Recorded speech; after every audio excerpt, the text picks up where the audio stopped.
Hi, welcome to Wamba Tarot, bringing you the Tarot Before Bed series. Now, as I shuffle, I'm just going to mention that I don't do any love, financial, or personal readings just because I don't feel like being specific or exposing people, because that's just not my place to do that.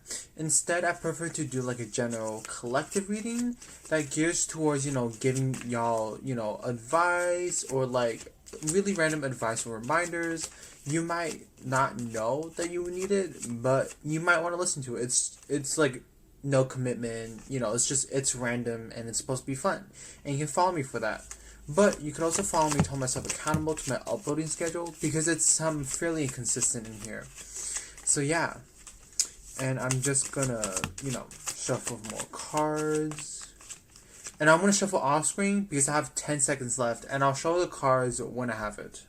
Here are the cards, and part 2 will be down in the comment section below. Hi, welcome to my part 2 to my part 1. This reading is connected to my reading titled Recent Conflict of Interest. So I see that the previous conflict left you heartbroken, not romantically. You are sad. You feel like everyone has abandoned you when they heard about the situation, and nobody is lending you a helping hand. However, I must ask you, did everyone abandon you? Because you are somebody you can depend on. Only you know your situation. And I'm not saying this to be cheesy, as you can see in this card. The swan is in pain from being impaled. And I want to give you some advice. My first advice would be to reunite yourself with others who you consider as friends. This union might create a partnership like no other. Part 3 will be down in the comment section below. Hi, welcome to my part 3 to my part 2 to my part 1. I left off in part 2 talking about how, you should reach out to people.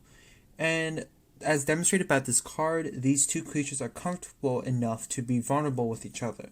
And I feel like a new supportive person or people can help you during this time. My second piece of advice would revolve around you. Not everyone is brave enough to make new connections, so work on yourself. Take the initiative to control your life, because everyone has a little bit of courage and leadership within them.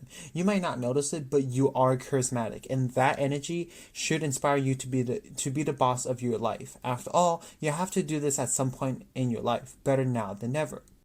All of this takes patience and dedication to details. I hope that through this experience you will apply intellectual and actual skills to yourself. You are worth the investment, but it should first come from you and not others.